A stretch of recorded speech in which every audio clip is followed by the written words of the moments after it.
if you're not ready to play, anybody in any level can beat you. The thing I challenged our team with yesterday, it doesn't matter who the opponent is. We play the New England Patriots.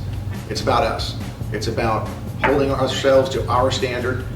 The score comes out to what the score comes out. I mean, we said that before the game at Nebraska. We'll say the same thing this week against Sacramento State. The score will take care of itself if we play to our standard. And I thought we approached that last week, but we didn't play quite to our standard, and we've got to get better, and we've got to improve this week. What happens now, and I think, not to blame the media, but I think in the world we live in where players have such access to media and people tell them, hey, you're great, you're supposed to win here, on paper you're better than this team, guys start to believe it and think they don't have to play to their standard.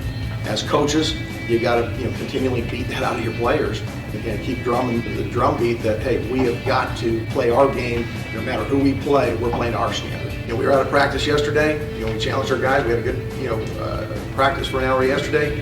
The guys have the day off, and then we'll get back tomorrow morning, and it will be very vigorous practice because we've got to get better. We've got to improve. Our expectation for Saturday night is the expectations for every Saturday is to go 1-0, but we definitely know that we have to come out and play hard. They're not a team that's just going to lay down. At the end of the day, they have the same mentality that we had going to Nebraska. They were a bigger school, we're a bigger school than they were, so they want to come up here and they want to beat us. It'll be good for their program. So we know that they're going to come in, with that attitude, and we just have to go out there with our attitude and just be ready to play. I thought Chason started out the game, really well, just like we anticipated. Very, very poised, accurate. Did a great job leading our team. He got banged up there right before the half. And when he did, you pressed Zach into service, and I think people saw firsthand for the first time why we said that there was a great competition this summer. And I think that was why Chason had to really, really push in order to win that competition, because he came right in. He's got a live arm, understands the package. We've run our 2-minute drill with him multiple times, and so he had a great understanding of it.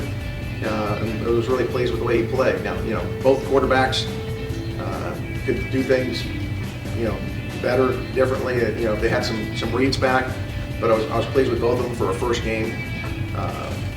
As far as Chason, he's going to be fine. He was at practice yesterday throwing. No, he feels good. It's just a little banged up. Not really nothing serious. Just fell on his own. Just a little banged up when I got on the sideline, but it feels good. It was an okay performance. I think the first half was fairly good. The second half I needed to be a lot better, throwing the ball. Probably could have picked some different spots to run the ball a little bit more just to help the team out and sustain some more drives. Overall it was an okay performance, but it wasn't enough for us to win. Certainly Chason's our quarterback. There's no plan to bring another quarterback in. You see how the game progresses. We didn't plan on playing Zach last week. Yet he played. So, we'll always have 2-3 quarterbacks ready to play, and you play the game and see what happens. To me, it was a no-brainer. The officials told me before the game that they were going to do that just so we knew what the reason they were doing it. And I said, well, certainly we'll just decline the penalty. And I saw Coach Riley, and before the game, and he mentioned the same thing. And I said, well, hopefully make you punt so that we can actually bring, have that honor happen. I wasn't sure at the time we could make them punt, but I'm kidding. It wouldn't have been real good if had this big thing set up and we didn't oblige them by stopping them one time. But did it on the first series, and I thought it was impressive.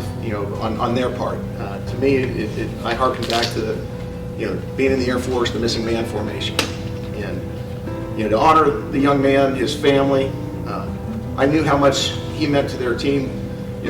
We had intended, and we had helmet stickers for them just to let them know that we were with them in spirit. And then when that happened, I thought it was just a really touching moment for the family, and hopefully it made them a little bit more comfortable in the situation. At first, I didn't understand what was going on until I looked back there and seen that the punter wasn't there.